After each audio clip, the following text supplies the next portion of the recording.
आवाज़ आ रही है क्या? कैसे? चलिए बेटा। बच्चे नेट वगैरह देखते ही नहीं है, कल ही समझाया तो बेटा थोड़ा सा इस वीक आगे पीछे हो सकता है। Good afternoon sir. Good afternoon.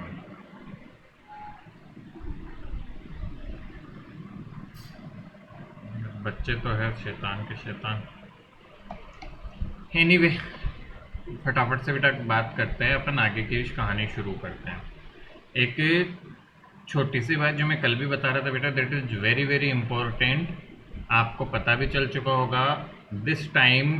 सी, सारी जैसे होता है ना कि सारी चीज़ें एक साथ आती है, आपदा या जो भी कह लो हम एक तरह से। So please be extremely careful. अभी थोड़ा मामला हल्का हो, क्योंकि पता नहीं क्यों इतनी लाइटनिंग हो रही थी। ऐसा केस शायद बहुत सालों में इस बार देखने को मिला है। और जयपुर में ही सबसे ज़्यादा केस हुए हैं। आपने आमेर वाला इंसिडेंट भी सुन ही लिया होगा, बच्चों ने सबने सुना या नहीं सुना? हाँ। Yes sir. तो बेटा दैट्स वेरी वेरी डिसअपॉइंटिंग। और मतलब खैर जिनके साथ हो रहा है वो तो है ही बेटा, बट सबरों के लिए भी इट्स नो खैर। किसको पता है कब क्या हो, वो तो सब ये एक्सक्यूज दे सकते हैं, बट बी केयरफुल। जब लग रहा है कि नहीं लाइटनिंग है और है, तो फिर वहाँ रुके रहने का मतलब थोड़ी था। कहीं पे जाके शेल्टर लेते हैं, कहीं भी इसको है नहीं आसपास जगह नहीं थी जहाँ थोड़ा छुप सके बैठ सके अंदर।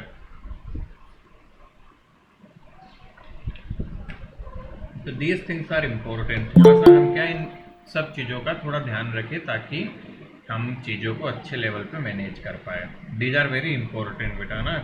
पढ़ने लिखना सबके साथ साथ लापरवाही नहीं बनना है। लापरवाही इंसान कुछ भी नहीं कर पाता। एक अच्छा से अच्छा काम करने वाला, अच्छे चलने वाला थॉट रखनी है हमें। That's the very important thing. Today also we were discussing about the same thing. School में भी सब लोग डिस्कस कर रहे थे कि बहुत स्ट्रेंज है। अच्छा, आज क्लास जल्दी बुलाने का पर्पज, आज बेटा ऐसा नहीं बाहर जाने का था। एक्चुअली सीबीएसई की एक्सटर्नल मीटिंग है आज रिजल्ट के पर्पज से। तो अभी बहुत ही प्रॉब्लम्स चल रही है रिजल्ट वगैरह के लेके। तो वही मैं बता रहा था, बच्चों का तो काम आसान हो गया, टीचर्स का काफ़ी हैंडी हो गया। तो वही बात है बेटा, अब सीबीएसई एक्सटर्नल टीम का मतलब है for every school, even ICSE भी हो गया सीबीएसई भी होगा। जब जैसे रिजल्ट फॉर्मेशन थोड़ा सा स्कूल के एंड पे है, तो सीबीएसई कुछ कमेटी मेंबर्स बनाती है बेटा हर सिटी से, जो स्कूल्स को मतलब ऑब्जर्व करते हैं, उनको देख रेख करते हैं, उनको सारी रिपोर्ट लेते हैं। तो उनकी मीटिंग है आज, अभी 4:30 उन्होंने रखी है। तो इस वजह से मैंने बोला थोड़ा भी एक्स्ट्रा पढ़ पाए तो बेटर है, क्योंकि फिर वो मीटिंग का तो पता नहीं आधा घंटे में भी ओवर हो जाए, 2 घंटे भी चल जाए, कुछ फिक्स नहीं होता उनका।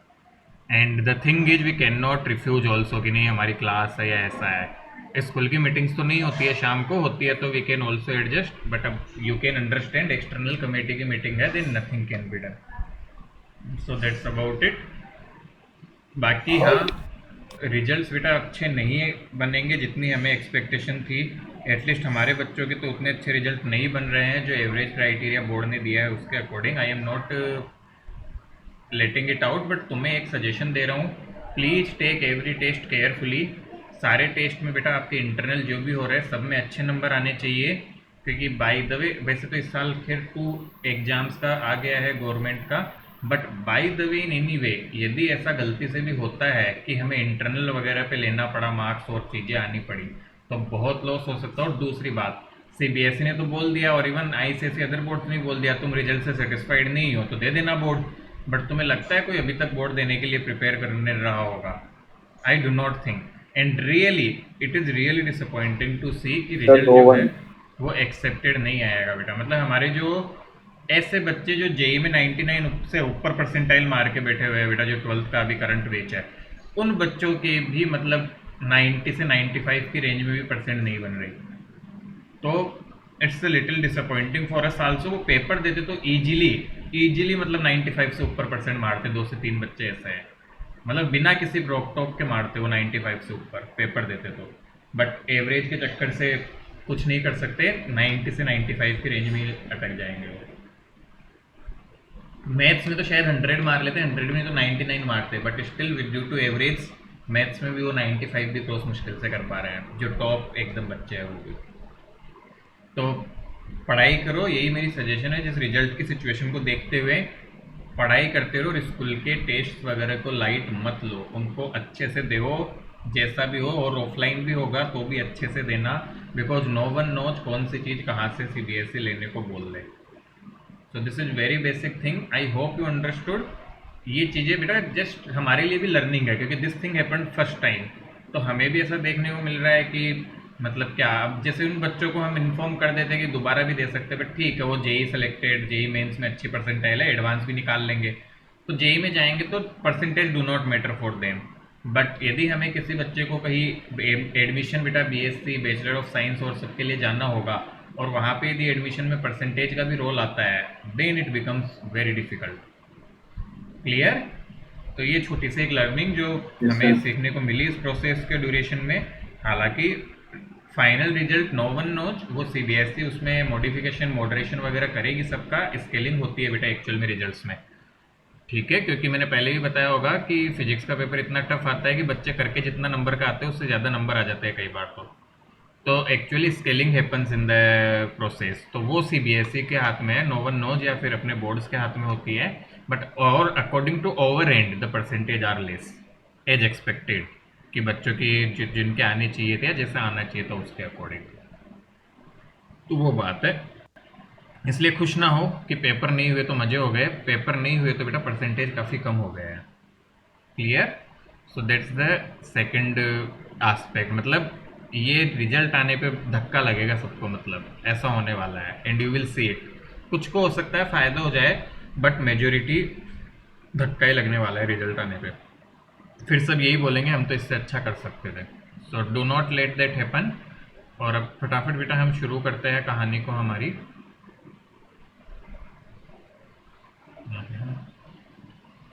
तो छोटी सी पॉइंट है जो हम सब ध्यान Sir, if रखें। one is not satisfied with the board marks, sir, वो दे सकता है वापस बोर्ड। हाँ, बोर्ड ने वो रखा है बेटा कि they can appear for the board examination later on. But तुम्हें भी पता है बेटा कि मतलब कि कैसे कर सर पाएंगे कमांड निकल लेटर ऑन। जाता है सर। सर पिछली बार भी ऐसा ही हुआ था 10th के टाइम पे कि बाद में बोर्ड दे सकता है, बट किसी ने बोर्ड ही नहीं दिए। हाँ, वो कोई नहीं देता फिर बेटा, क्योंकि कोई पढ़ता ही नहीं है इतना। तो ये Yes. सिचुएशन है, तो हम थोड़ा सा अपनी तरफ से प्रिपेयर्ड रहे, दैट्स द वन थिंग। क्योंकि हमारी तरफ से हम प्रिपेयर्ड रहेंगे तो ऐसे सब चीज़ें होना कम शुरू हो जाए। आजकल पावर पॉइंट बहुत हैंग सर करने लग 10th गया का भी है। सेम प्रॉब्लम है। तो that is the situation. Tenth में फिर भी इतना नहीं आया बेटा, क्योंकि टेंथ में क्या था कि मतलब एवरेज वगैरह अच्छे थे, मतलब देखा जाए तो as compare to others. Tenth के एवरेज फिर भी बेटर थे अपना बेटा। काफ़ी सारे फैक्टर्स काउंट होते हैं, जैसे region average, area average, school past performance, बहुत सारे फैक्टर्स काउंट होके सीबीएसई एवरेज देता है जैसे ऐसे केस में। तो इस वजह से क्या काफ़ी सारी चीज़ें थोड़ी सी ऐसी हो जाती है जो कि मतलब अपने अपने लिए उतना बेनिफिशियल नहीं है, जैसे कि खैर एनीवे शुरू करते हैं बेटा। Yes sir.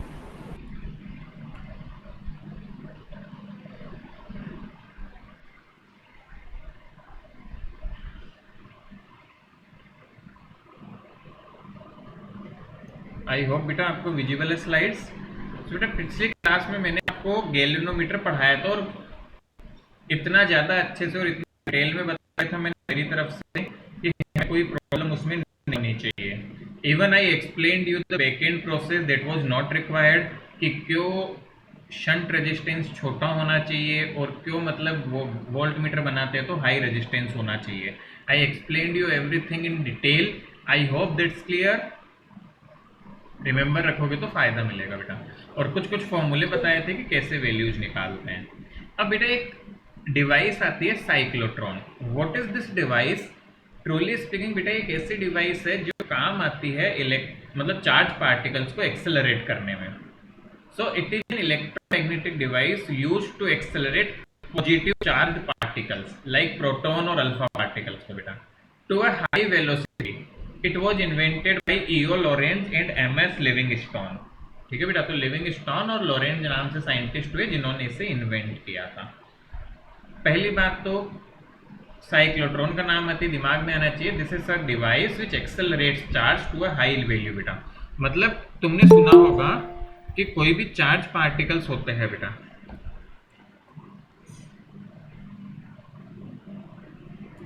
तो हमने बेटा सुना होगा कि जो चार्ज पार्टिकल्स होते हैं वो चार्ज पार्टिकल्स को यदि बहुत तेज एक्सेलरेट करवाओ, बहुत तेज वेलोसिटी दे दो, तो वो एनर्जी में बदल जाते हैं इजीली। तो वो हाई एनर्जी कैसे बनाया जाए, एक्सरे कैसे प्रोड्यूस होती है बेटा, उन सबके पीछे साइक्लोट्रॉन का बहुत बड़ा कंट्रीब्यूशन होता है।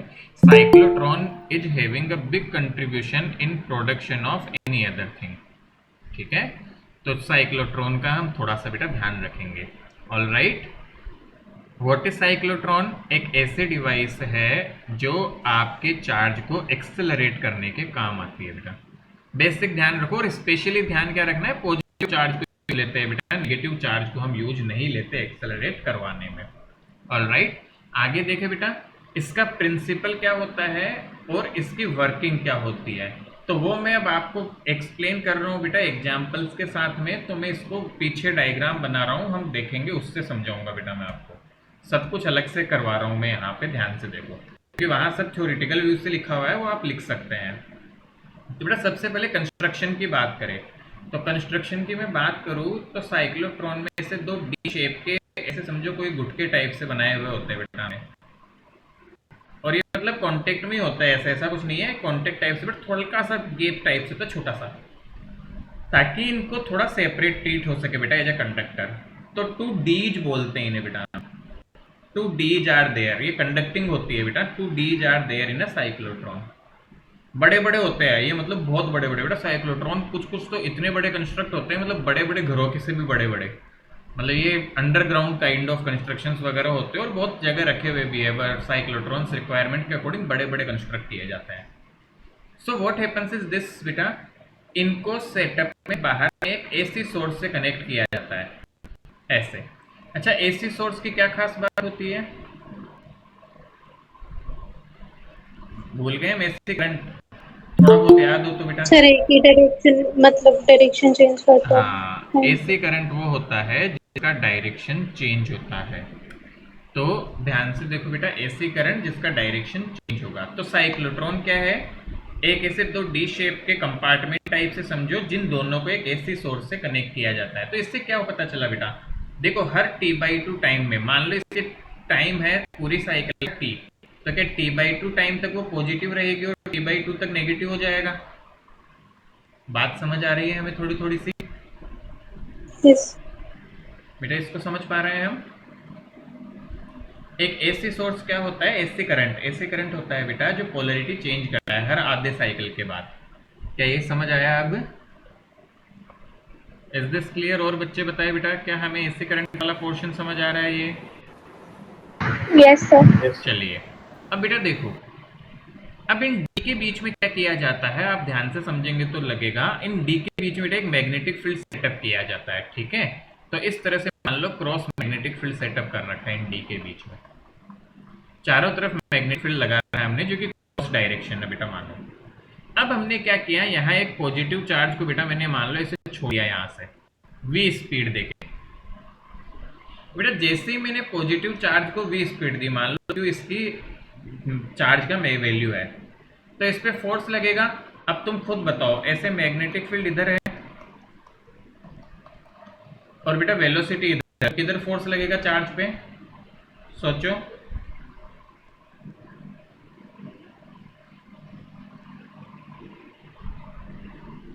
अरे बोलो बोलो, हे भगवान, ऐसा क्या ऊपर की तरफ लगेगा कि नहीं लगेगा फोर्स इस इंस्टेंट पे? v क्रॉस b की डायरेक्शन देख लो रे, v इधर, b नीचे की तरफ, देखो अंगूठा किधर गया, ऊपर गया कि नहीं गया? सर ऊपर। तो फोर्स ऐसे लगा, तो बेटा ऐसे सर्कल घूमना शुरू कर देगा। मेरी बात समझ पा रहे हैं? The particle will start moving in circle like this. अब बेटा ध्यान से समझना, ये डी बहुत बड़े होते हैं, मैंने तो छोटा सा ही बनाया है यहाँ। तो बेटा ये जो होगा यहाँ पे सर्कल में घूमना शुरू करेगा। ये जब आधा सर्कल घूम जाएगा ऐसे, तो हम क्या करते हैं, जो एसी सोर्स होता है। अच्छा बेटा एक बात बताओ, जब भी कोई पार्टिकल ऐसे मैग्नेटिक फील्ड में घूमता है, उसका टाइम पीरियड क्या होता है? क्या 2πm/qb? बोलो, टाइम पीरियड वेलोसिटी और रेडियस से इंडिपेंडेंट होता है कि नहीं?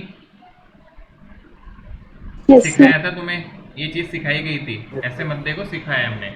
और रेडियस क्या होती है? mv upon qb। बेटा जैसे जैसे वेलोसिटी बढ़ती है रेडियस बढ़ती है बट टाइम पीरियड कांस्टेंट होता है। यही सबसे मेन प्रिंसिपल साइक्लोटॉन की वर्किंग के पीछे। क्या चीज?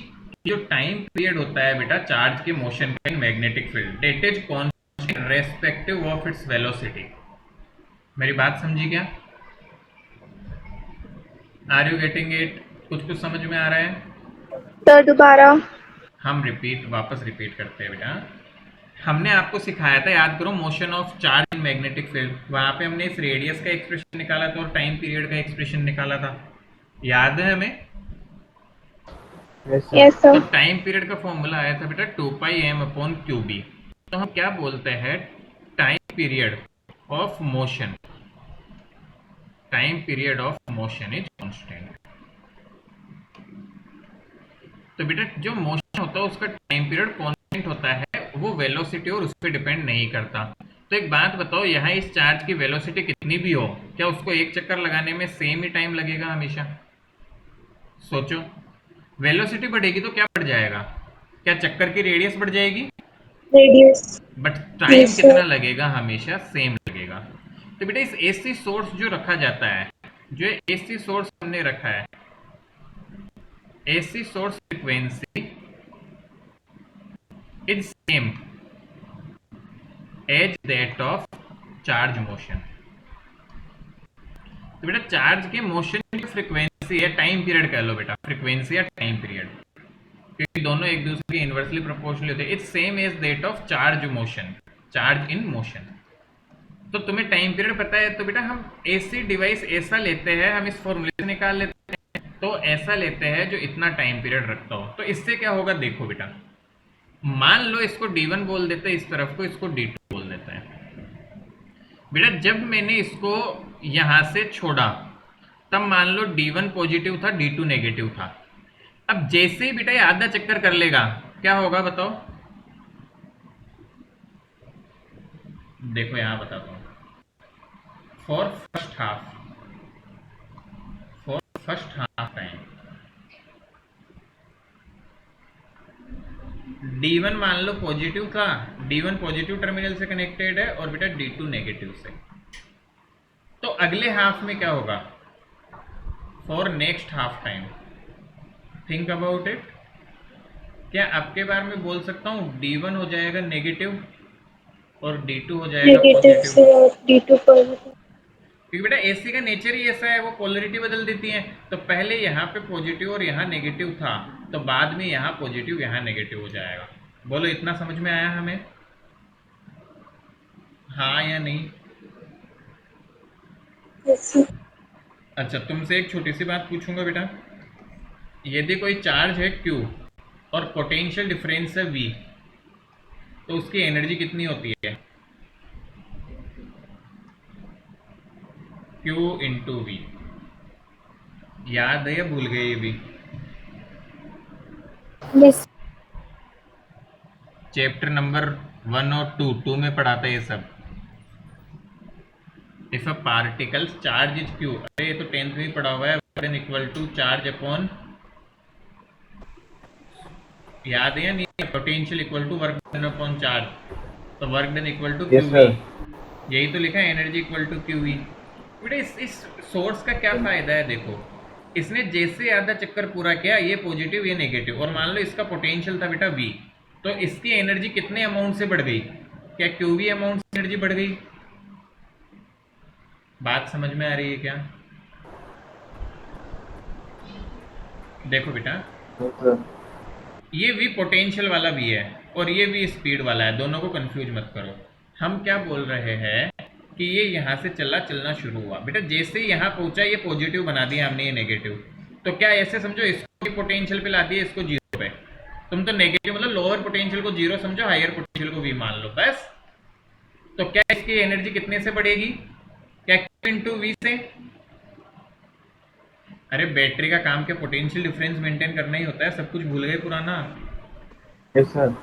तो V पोटेंशियल मेंटेन करती है। तो बताओ यहाँ पे पॉजिटिव हो गया, मतलब यहाँ के क्रॉस V पोटेंशियल हो गया ना, तो कितनी से एनर्जी बढ़ी? QV अमाउंट से एनर्जी QV। बढ़ी।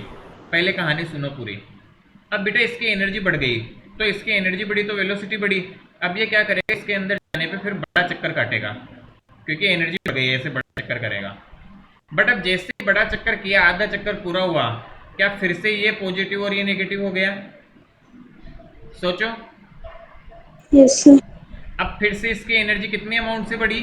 सर V का पोटेंशियल डिफरेंस है, V से ही बढ़ेगी, तो अब के बार इसकी एनर्जी फिर से QV बढ़ गई। फिर से ये अब के बार बड़ा चक्कर काटेगा, देखो ऐसे। फिर से यहाँ आते ये पॉजिटिव ये नेगेटिव, फिर से इसकी एनर्जी QV से बढ़ेगी, फिर से ऐसे बड़ा चक्कर काटेगा। तो ऐसे हर बार चक्कर काटता चला जाएगा, और हर बार बेटा इसकी वेलोसिटी बढ़ती जाएगी, बढ़ती जाएगी, बढ़ती जाएगी, बढ़ती जाएगी।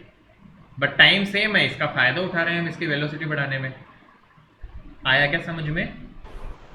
Yes sir. अगेन दोबारा रिपीट कर रहा हूँ, सुनना ध्यान से। यहाँ बना रहा हूँ दोबारा से। बेटा मान लो ऐसे चलना शुरू हुआ, ऐसे चला, जैसे ही आधा चला इसकी एनर्जी बढ़ गई, तो वेलोसिटी बढ़ गई, एनर्जी बढ़ गई, तो ऐसे लंबा चक्कर लिया। फिर जैसे ही आधा चला फिर से एनर्जी बढ़ गई, क्योंकि वापस आधी साइकिल में चेंज हो जाती है, ऐसे लिया, फिर से एनर्जी बढ़ी, और ये बेटा ऐसे ऐसे ऐसे ऐसे ऐसे डी में घूमता जाता है। तो क्या मैं एक क्वेश्चन पूछूं तुमसे, मुझे बताना जरा, in one cycle with what amount energy is increasing? QV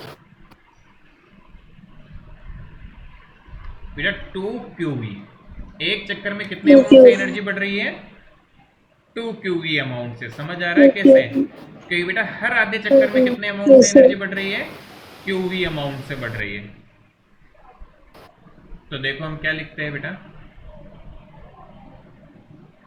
in after each half cycle, after each half cycle polarity change, polarity of D1 and D2 change, D1 and D2 change, and particle gets an energy, particle gets energy Q into V। क्या बात समझ आ गई हमें? बेटा half cycle में, हर half cycle में उसे QV energy मिलती है। तो मैं आपसे पूछूं कि टोटल n चक्कर यदि लगा रहा है, वो टोटल n रोटेशन यदि करे, तो एनर्जी इंक्रीज कितनी हो जाएगी? NQV सोचो जरा, N into 2QV। हाँ, टोटल n चक्कर, बेटा n रोटेशन बोला मैंने, आधे रोटेशन में एनर्जी QV से बढ़ती है, तो क्या आंसर आएगा? 2NQV। वापस शुरू से रिपीट कर रहा हूं, वापस से कहानी सुनो, ठीक है बेटा? वापस कहानी सुनना। साइक्लोट्रॉन क्या होता है? ऐसी डिवाइस जो चार्ज को एक्सेलरेट करती है। कैसे करती है वो सेटअप समझाते हैं बेटा। एक बड़े से डी तरह के सेटअप लिया जाता है, 2 डी सेक्शन है, ऐसा समझो, क्यों? ताकि सर्कल भी टाइप से पूरा हो पाए, सर्कुलर मोशन हो पाए, और आधे साइकिल में चेंज हो जाए पोलरिटी। बेटा हमने उसको ऐसे सोर्स से कनेक्ट किया, मान लो शुरू में D1 पॉजिटिव D2 नेगेटिव, तो शुरू में वो QV एनर्जी के साथ चला, जैसे D2 वो कंप्लीट करने वाला था, पोलरिटी बदल गई, तो उसको वापस से QV अमाउंट एनर्जी मिल गई। तो एक साइकिल में देखोगे बेटा, हर आधे चक्कर के बाद उसकी एनर्जी QV से बढ़ेगी, क्योंकि जैसे वो आधा चक्कर घूमता है वो वाली साइड पॉजिटिव हो जाती है।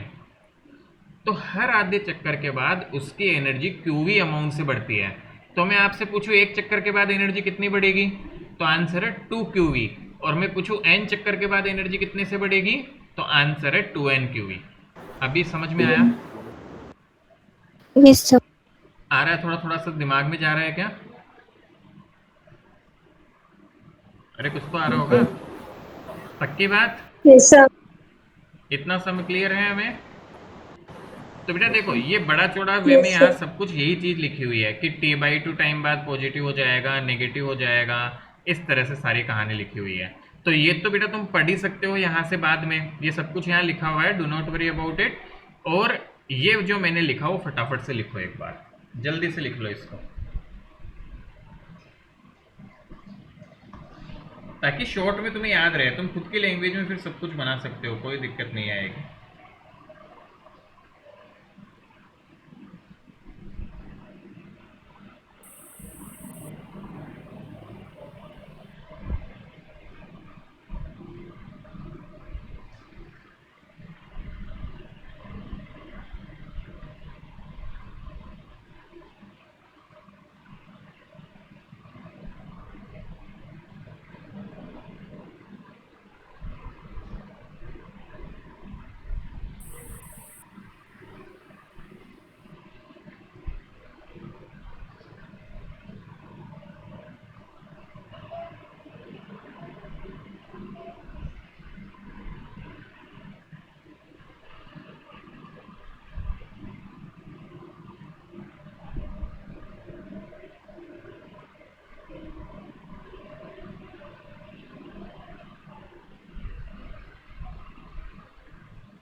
बेटा देखो टफ चीज नहीं है, जैसे मैंने याद किया हुआ वैसे याद रखा करो।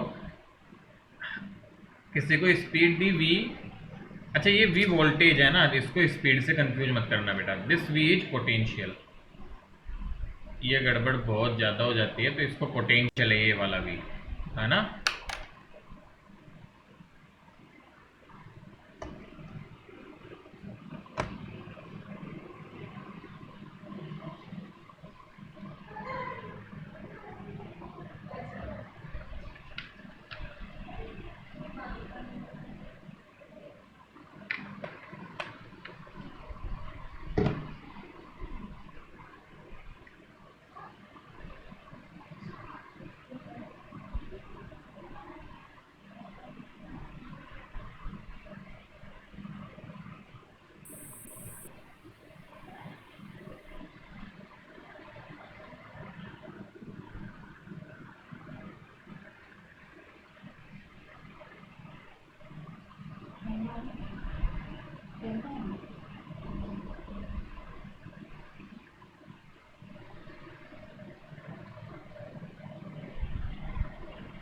इज इट डन बेटा?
Is it done? हाँ ना? डन।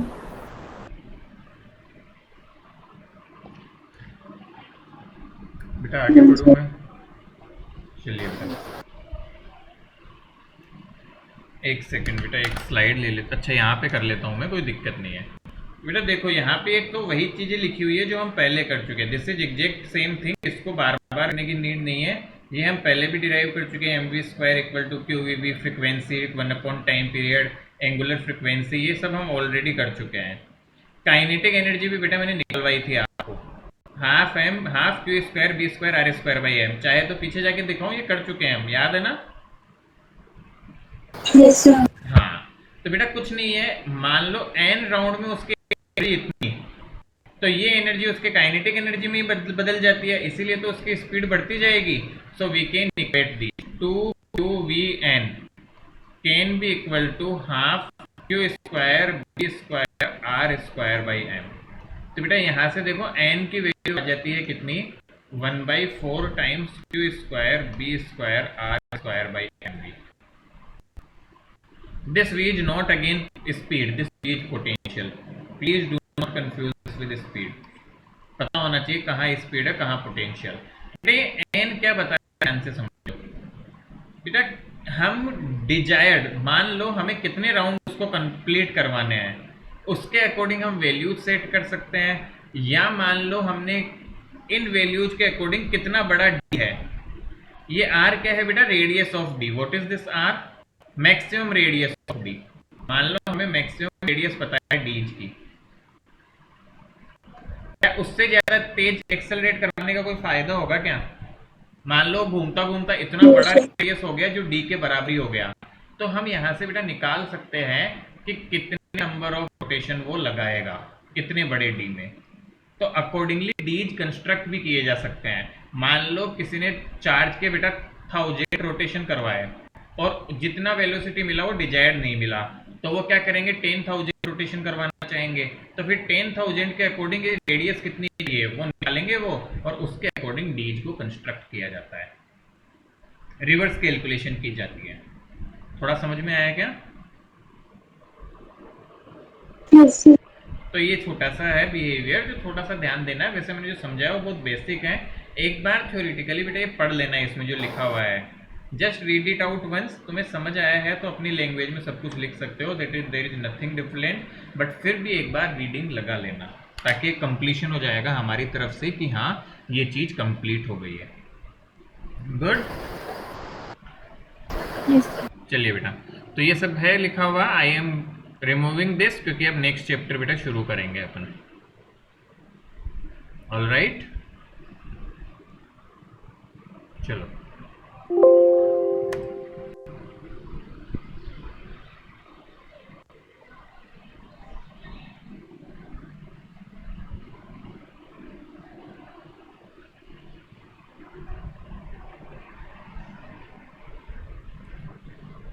तो बेटा जो नेक्स्ट चैप्टर है अपना वो है मैग्नेटिज्म एंड मैटर।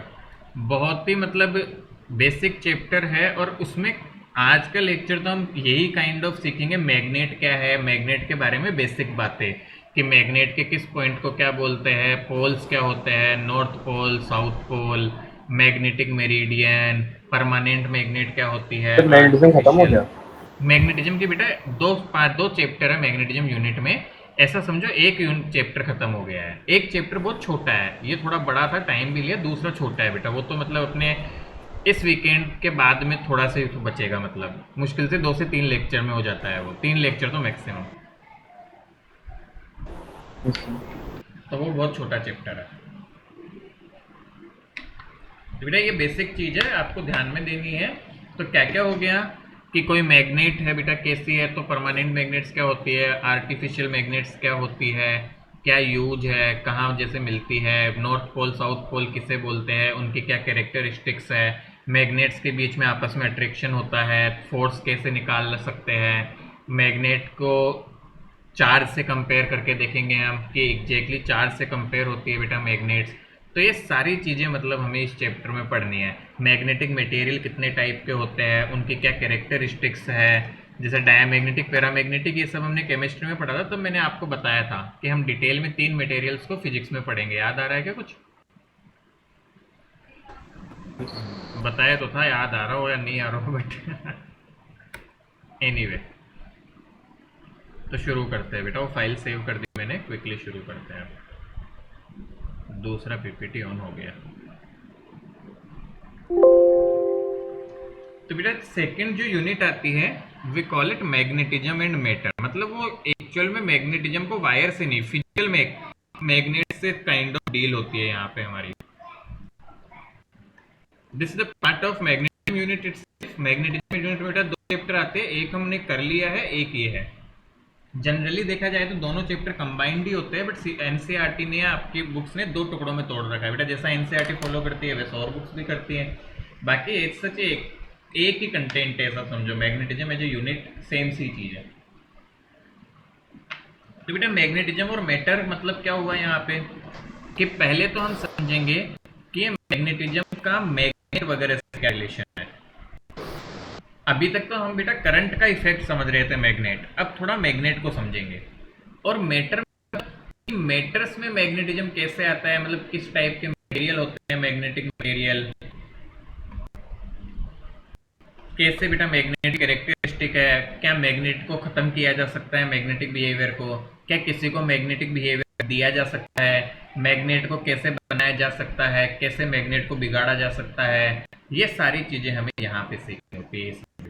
तो इस चैप्टर में हम ये सब काम करेंगे, ठीक है ना? समझ आया थोड़ा सा? Yes, sir. Getting it?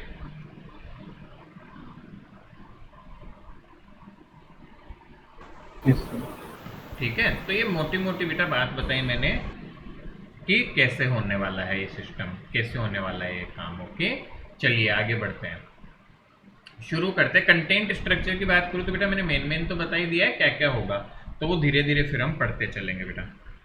तो बेसिक जैसा कि मैंने बताया शुरुआत में, तो सारा सब कुछ वही है जो आपने भी किया हुआ है और मैंने भी किया हुआ है। What is this? मैग्नेट क्या है? सो व्हाट इज मैग्नेट बेटा? A substance that attracts iron like materials and which on suspending freely always rests in north south direction is called a magnet. अच्छा बेटा, इस चैप्टर में हम ये भी सीखेंगे कि किसी मैग्नेट को फ्रीली सस्पेंड करते हैं तो वो हमेशा नॉर्थ साउथ ही पॉइंट को करती है। What is the reason behind this, ये भी हम सीखने वाले हैं कि ऐसा क्यों। हम आज तक पढ़ते हुए आएंगे होंगे बेटा कि किसी मैग्नेट को फ्रीली सस्पेंड करेंगे तो वो नॉर्थ साउथ पॉइंट करेगी, but why so, this we will learn in this chapter. Good. तो डेफिनेशन बेटा बेसिक है, देखो डेफिनेशंस वगैरह तो याद भी करनी पड़ेगी बेटा। So a substance that attracts iron like materials and which on suspending freely always rests in north south direction is called a magnet. यहाँ तक क्लियर है? Yes. तो बेटा मैग्नेट्स देखो दो तरह की होती है, आपको पता ही चल गया होगा, natural magnet and artificial magnet. बेटा नेचुरल मैग्नेट की डिस्कवरी की देखो बहुत कहानियां हैं। मैग्नीशिया ऑफ ग्रीस, ग्रीस नाम की जगह बेटा मैग्नीशिया नाम का एक छोटा सा प्लेस है, सिटी या टाउन कह सकते हो, उसमें मैग्नेट की डिस्कवरी हुई थी, इसलिए इसका नाम मैग्नेट भी पड़ गया मैग्नीशिया के नाम पे। बहुत स्टोरीज है देखो इसकी डिस्कवरी के पीछे। एक बहुत फेमस स्टोरी आयरन रॉड चिपक गई थी। हाँ, एक बहुत फेमस स्टोरी जो आप सब लोगों ने सुनी होगी बेटा। एक शिफर्ड था जो मतलब अपने चट्टाने वगैरह पे बेटा गाय भैंस बकरी जो भी जानवर थे उसके पास, उन सबको ले जाता था चराने के लिए। तो क्या होता था कि उसके पास एक रोड थी, मतलब एक लाठी थी बेटा, जिसको हम नॉर्मल समझे तो एक रोड टाइप से थी। वो लकड़ी की जो रोड थी उसका एक हिस्सा बेटा उसने लोहे की एक नुकीली चीज उसमें फिक्स की हुई थी, ऐसा समझो। क्यों? ताकि कोई जंगली जानवर आ जाए तो उससे वो लड़ सके और उससे अपने जानवरों को बचा सके। ठीक है बेटा? तो ऐसा कुछ समझो कि उसके पास एक रोड थी ऐसे लकड़ी से बनी हुई, और उसके एक एंड पे उसने ऐसे एक नुकीला सा चीज फिट की हुई थी लोहे की। ये लोहे की चीज थी, आयरन से बनी हुई थी। अब क्या हुआ कि ऐसा बोलते एक दिन वो चराते चराते किसी ऐसी जगह पहुंचा जहां पे दिन में खाना खाने के लिए बैठता था वो चट्टान से देख के, कोई भी थोड़ी ऊपर की जगह जहां से जंतुओं को भी ऑब्जर्व कर सके, अपने एनिमल्स को भी। तो वो वहां पे बैठा, तो वहां वो देखता है कि जैसे इसने इसको उस चट्टान के पास रखा तो वैसे ही उससे चट्टान से चिपक गई। अब उसने वो तब तो फील नहीं हुआ चट्टान से चिपक गया, जब वो वापस खाना वाना खा के उठा और इसने उस मूव करने की कोशिश की तो उसे थोड़ा सा जोर आया, तो उसे देखा यार कुछ तो है जो इसको रोका। फिर उसने पास पड़ोस के चट्टान से किया, वहां भी उसे लगभग सेम सा बिहेवियर देखने को मिला, कुछ एक दो जगह नहीं मिला। तो अब उसको तो चमत्कार हो गया, जादू हो गया, वो क्या जाने क्या हो रहा। तो मतलब ऐसा उसने फिर सबको जादू वादू दिखाने के लिए बुलाया, सारी कहानियां बनी हुई है बहुत सारी, है ना। कहने का मतलब क्या है कि एक्चुअल में वो बेटा कहाँ चला गया था, वो आयरन ओर की बेटा, आयरन का जो हेमराइट वगैरह रहता है आपका मैग्नेटाइट, उस ओर की चट्टान हो, तो उस पे आयरन लाइक सब्सटेंस आया, तो उसमें अट्रैक्शन हुआ आपस में, और ऐसा अट्रैक्शन की वजह से उसे फील हुआ कि कोई खींच रहा है, और वही मैग्नेट का काम कर रही थी। तो इस तरह से बेटा नेचर में मैग्नेट हमें इस फॉर्म में अवेलेबल हो जाती है। सो नेचुरल मैग्नेट को कैसे बताएंगे बेटा?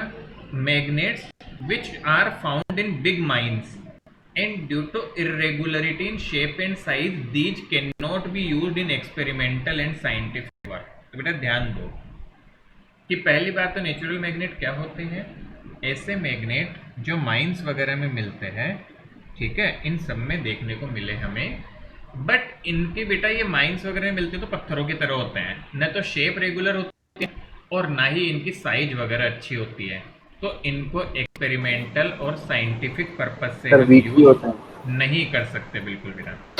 तो सबसे इंपॉर्टेंट बेटा नेचुरल मैग्नेट्स का एक्सपेरिमेंट और साइंटिफिक वर्क में कोई यूज नहीं होता।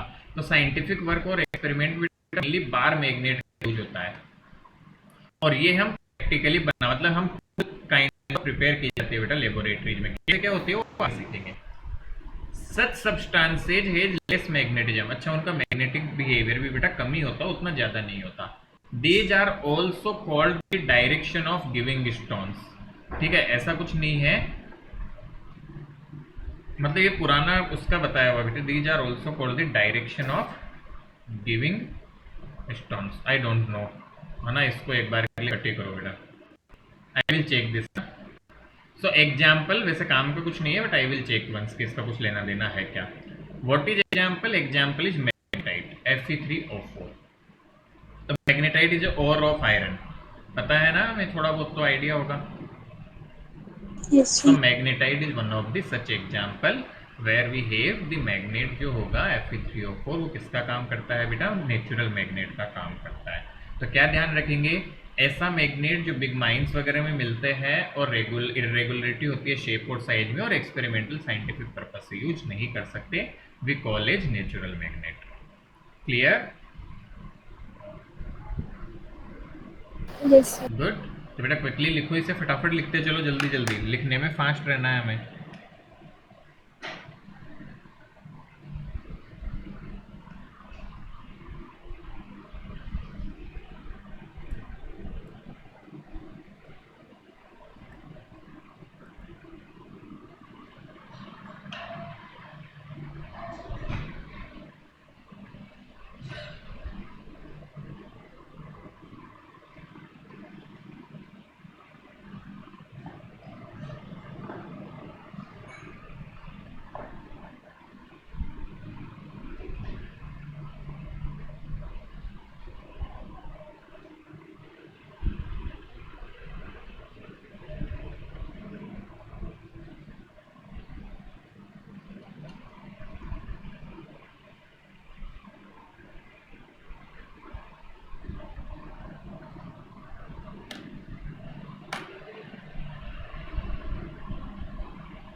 Return.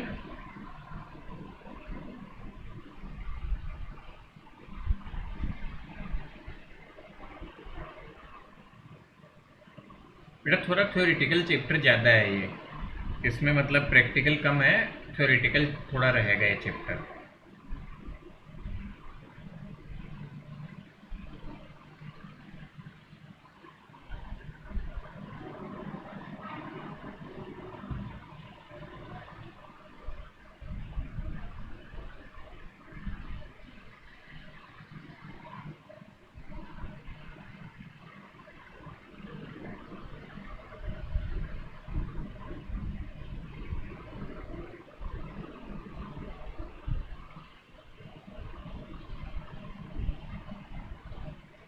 Is it done? Yes, sir. चलो बेटा आगे देखो, आर्टिफिशियल मैग्नेट्स बेटा।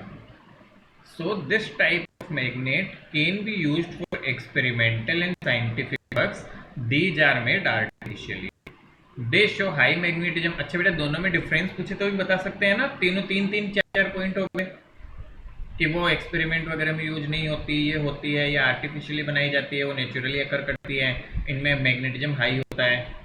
आ रही बात समझ में? Yes, sir.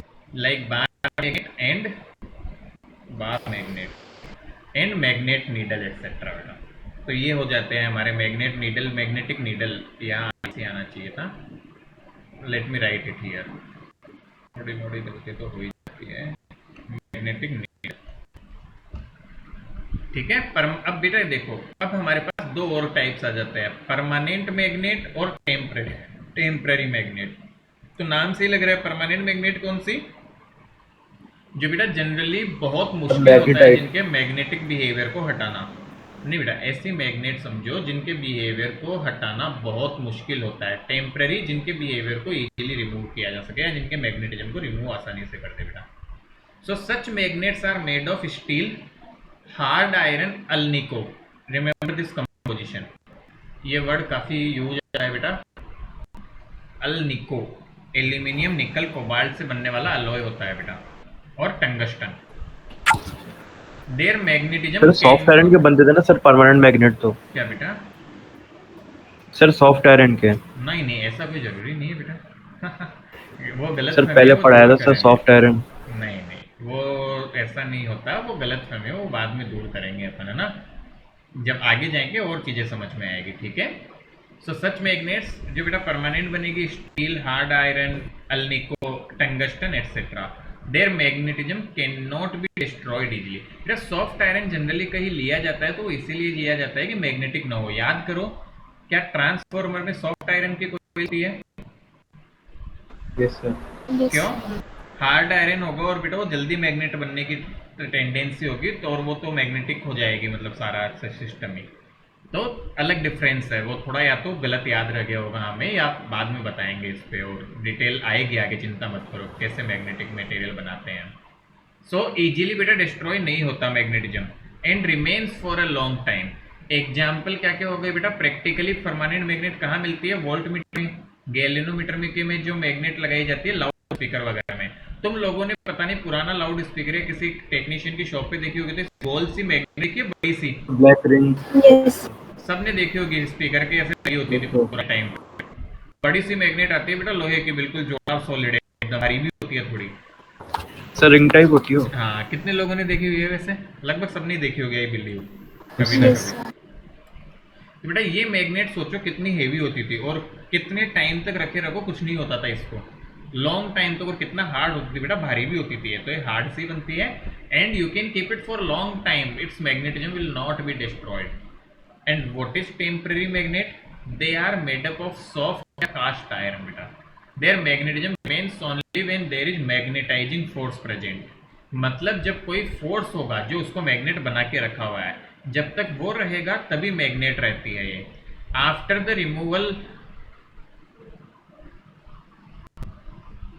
Removal of force magnetism also finishes. Example electric bell, electric motor, generator etcetera. तो इन सब में बेटा soft iron core generally use की जाती है। तो मैग्नेटिक सोर्स रहता है तब तक ये मैग्नेटिक रहती है, और जब खत्म हो जाता है तब खत्म हो जाता है मैग्नेटिज्म इनका। मेरे ख्याल से क्लियर है दोनों में डिफरेंस, परमानेंट और टेम्पररी। Yes sir. चलो Yes, क्विकली sir. खत्म करो इसे, लिखो जल्दी से, जल्दी जल्दी लिख लो, फटाफट फटाफट।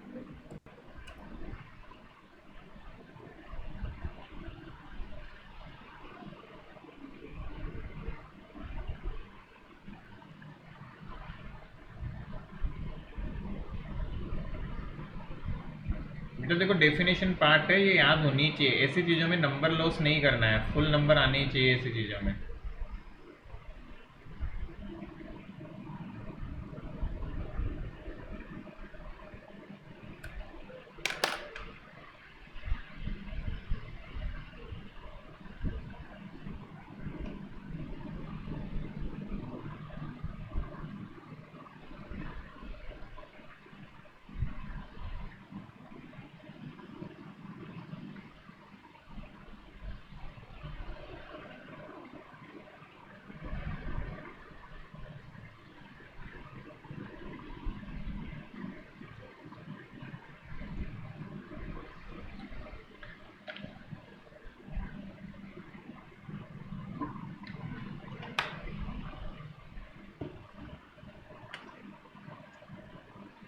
बेटा इसमें थ्योरी है थोड़ी, लिखोगे और थोड़ा सा लिखा करो, और ऐसा ना हो लिखोगे थोड़ा नोट्स वगैरह प्रॉपर रखोगे तो पढ़ना भी आसान होता है बाद में, और कम से कम क्लास में मैं इतना टाइम देता हूँ लिखने के लिए, तो आपको याद भी होता है, लिखते हो तो थोड़ा तो फर्क पड़ता ही है, धुंधला ही याद रहे चाहे, तो लिख लिया करो जब टाइम देते हो तो फटाफट फटाफट।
चौथा टर्म।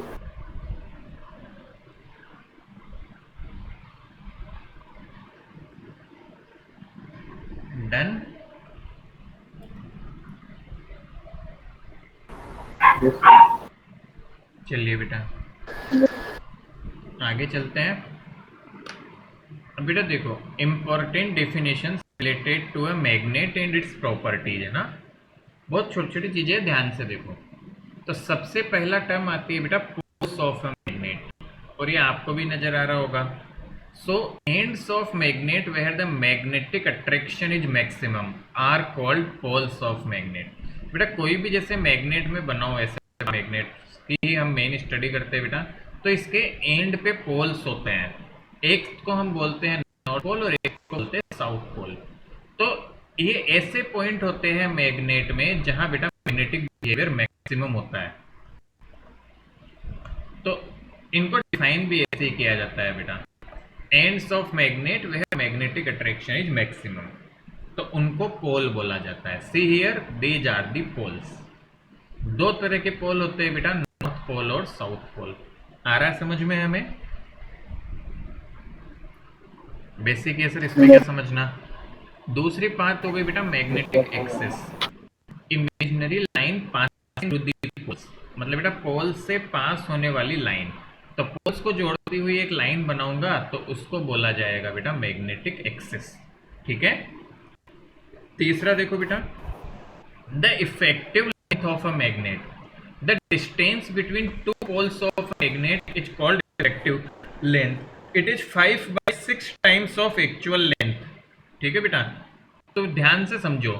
मान लो मेरे पास एक बार मैग्नेट है, ठीक है, मान लेते हैं हमारे पास एक बार मैग्नेट है जिसकी लंबाई बेटा मैं जानबूझ के ऐसा ले रहा हूं 12 मीटर है, 12 सेंटीमीटर है मान लो बेटा, लेट से कि 12 सेंटीमीटर है उसकी लंबाई।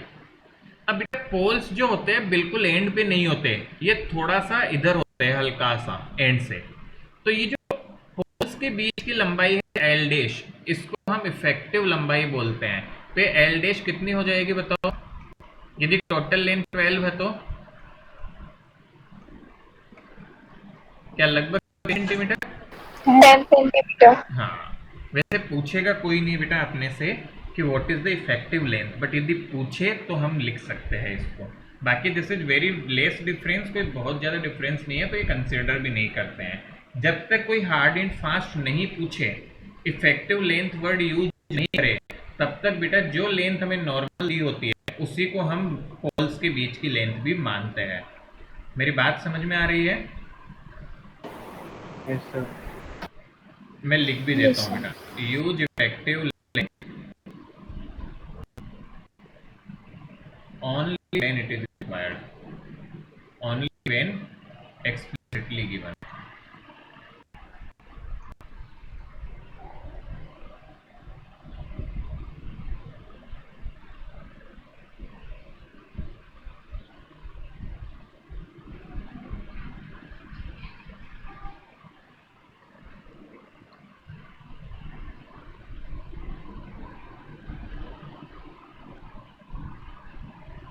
डन बेटा, लिख लो फटाफट से, ये तीनों टर्म्स खत्म करो, पोल्स, मैग्नेटिक एक्सिस और effective length.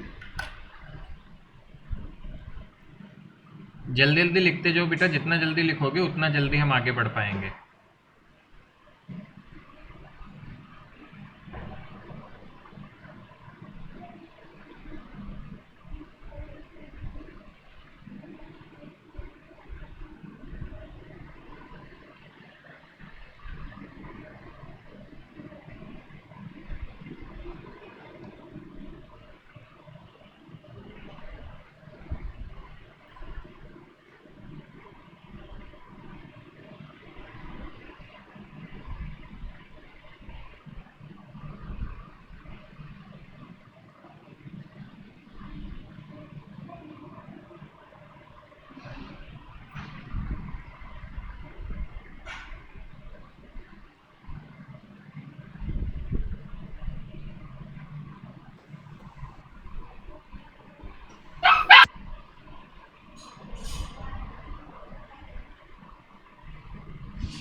Sir, can I leave waiting for 5 minutes? क्या बेटा? Sir, can I leave waiting for 5 minutes? आवाज़ नहीं आ रही बेटा मुझे आपकी। Sir, can I leave meeting for 5 minutes? हाँ बट बेटा जल्दी ज्वाइन करना क्योंकि क्लास भी ख़त्म ही होने वाली है। Okay, sir. Thanks, sir.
Done बेटा, आगे बढ़ूँ मैं? Yes. यस नो, चलो देखो बेटा, एक नेक्स्ट टर्म आती है magnetic meridian. What is magnetic meridian? Is very important. Magnetic meridian is the imaginary vertical plane passing through axis of a bar. मतलब बेटा एक वर्टिकल प्लेन है जो एक्सिस से पास होता है। मतलब यहाँ पे एक प्लेन समझो, इमेजिन करो इससे ऊपर की तरफ। जैसे मैं एक डायग्राम बताता हूँ बेटा, यहीं देखो। तो ये मैग्नेटिक बार मैग्नेट है, इसका एक्सिस बनेगा ये से, और उसके परपेंडिकुलर प्लेन है जिसको हम मैग्नेटिक मेरिडियन बोलते हैं। This is very very important बेटा, मैग्नेटिक मेरिडियन कहलाता है ये। तो एक बार डेफिनेशन लिखो, मैं इसको प्रैक्टिकल सेंस में तुम्हें समझाने की कोशिश करता हूँ व्हाट इज मैग्नेटिक मेरिडियन। तो एक बार इसकी डेफिनेशन को लिख लो सब।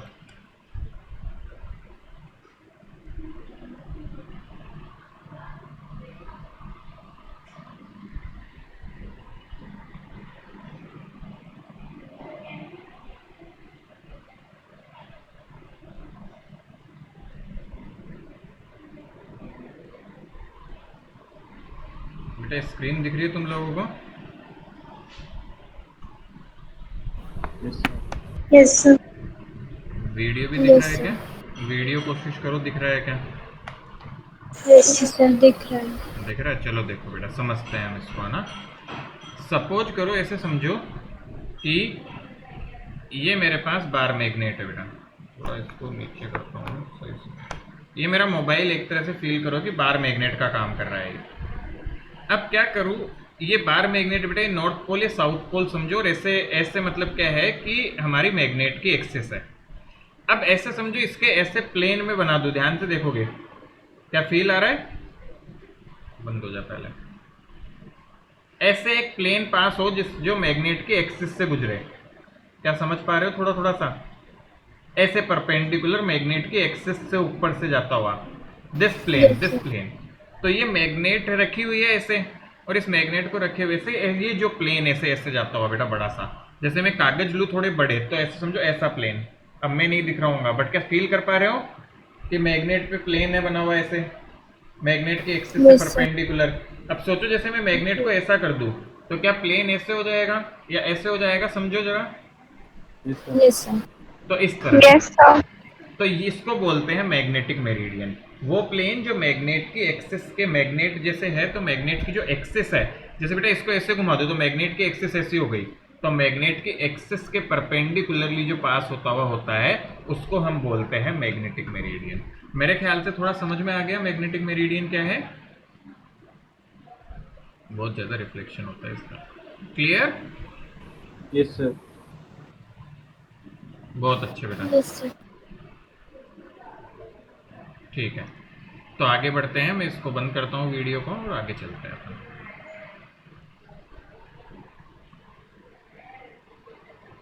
आई होप मैग्नेटिक मेरिडियन हमें अच्छे से क्लियर हो गया है।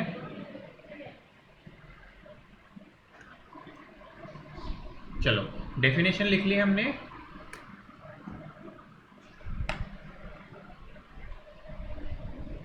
Yes, sir. इंपॉर्टेंट बेटा ध्यान रखना, आगे बहुत काम आएगी definition. So this is the diagram. Diagram बनाना चाहो तो ऐसा थोड़ा 3D में थोड़ा सा बनता है, बट ऐसा बनता है बेटा।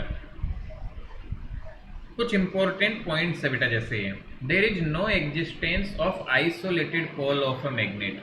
मतलब मैग्नेट बेटा हमारे नॉर्थ और साउथ पोल अलग अलग कभी नहीं मिलते, हमें दोनों पेयर में ही मिलते हैं हमेशा। ये आप सबको पता भी होगा बेटा।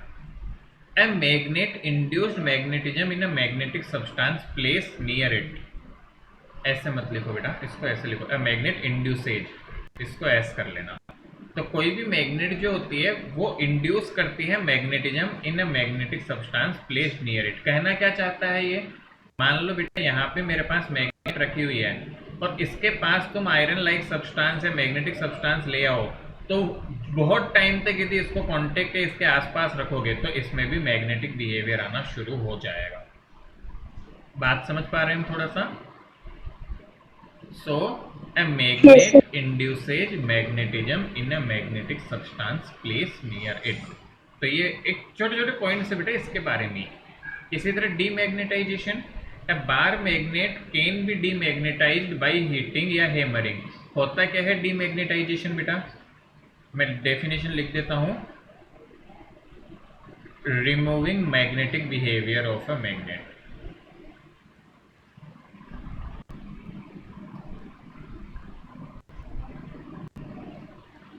मतलब किसी मैग्नेट के मैग्नेटिक बिहेवियर भी हटा दो तुम, मतलब वो मैग्नेट बचे ही ना। तो कैसे कर सकते हैं, या तो बहुत गर्म करके या बहुत ज्यादा पीट के। मतलब मैग्नेट को हथौड़े से मारते जाओ, चोट मारते जाओ, एक मोमेंट आएगा जब उसका मैग्नेटिक बिहेवियर खत्म हो जाएगा। क्लियर बेटे, समझ आ रहे हैं दोनों तीनों पॉइंट? Yes, सब परमानेंट वाले का भी खत्म हो जाता है। हाँ, सबका हो सकता है बेटा। डीमैग्नेटाइजेशन इंसान चाहे तो किसी को भी कर सकता है ना? आगे देखो बेटा, pole strength, the attraction capacity of poles of a magnet is called pole strength. मतलब कि कोई मैग्नेट के पोल्स एक दूसरे को, मतलब आपस में तो नहीं करेंगे बेटा, जैसे दूसरी मैग्नेट को कितना अट्रैक्ट वगैरह करते हैं उसको बोला जाता है pole strength. The ratio of the magnetic force and magnetic field is pole strength. बेटा पोल स्ट्रेंथ को एम से डिनोट करते हैं, M is pole strength, F यहाँ पे क्या है magnetic force, magnetic force, and B हो जाएगा बेटा मैग्नेटिक फील्ड। तो इन दोनों के रेशियो को हम बोलते हैं मैग्नेटिक पोल स्ट्रेंथ, और इसकी यूनिट होती है बेटा ampere metre. Very important, multiple times asked question in 1 mark. Unit of pole strength ampere metre. बात समझ आ गई बेटा? टर्म्स है yes, कि पोल कितने से अट्रैक्ट करता है, पोल स्ट्रेंथ, तो क्विकली लिख लो इनको जल्दी जल्दी से।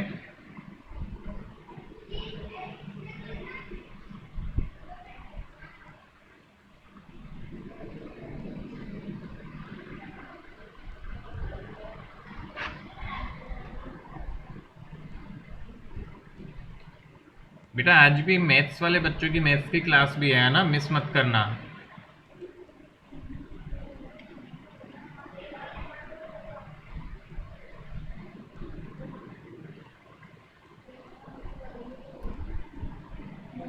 सब वही टाइम। हाँ 5:10 पे ही होगी बेटा। बेटा मेरे तो आज किसी और वजह से अपने को थोड़ा जल्दी शिफ्ट किया था मैंने, बट वो ठीक है, थोड़ा कम पढ़ाई हुई, अगले बार कवर अप करेंगे। क्या टर्म्स समझ में आ रही है हमें? Basic basic. वैसे तुम्हें एक छोटी सी बात बताऊं बेटा, पोल स्ट्रेंथ को ऐसा कुछ समझो कि चार्ज है, जैसे pole strength m is equivalent to charge in electrostatics. तो जो काम बेटा इलेक्ट्रोस्टैटिक्स में चार्ज होता है, ये लिख लेना चाहे तो वही, वैसे आगे सारी एनालिसिस सिखाऊंगा, वही काम मैग्नेटिज्म में पोल स्ट्रेंथ का होता है। मतलब ये कोई सेम चीज नहीं है, बट वर्किंग इनकी सेम है, ऐसा समझो। Then yes sir. लिख लिया हमने।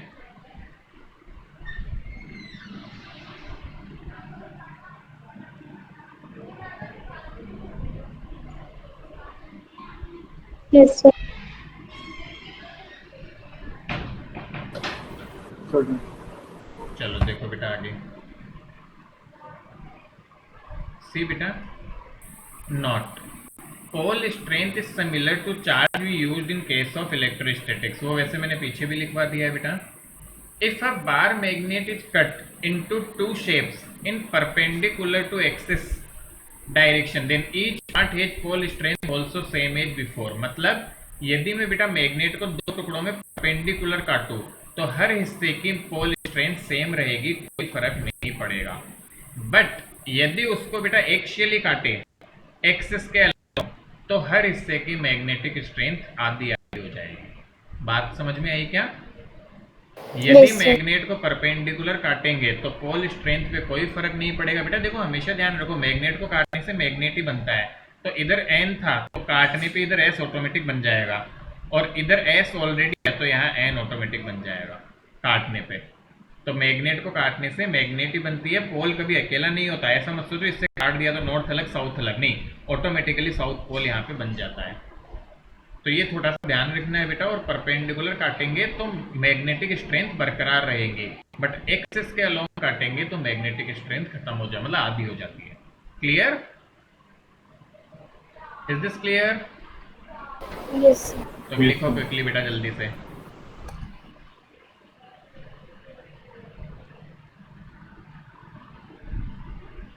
बेटा इन सबको मिला के आगे बड़ी चीजें बनेगी। अभी ये समझो, अब अगली क्लास और 10-15 मिनट ये थोड़ा सा चलेगा, फिर हमारे डेरिवेशन और अगली थोड़ी बड़ी बड़ी चीजें आ जाएगी इनके काम की।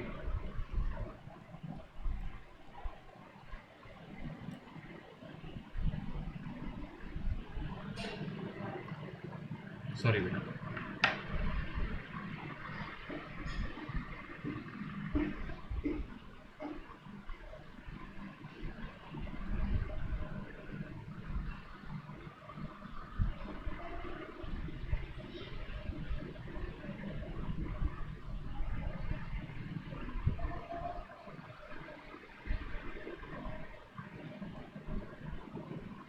डन।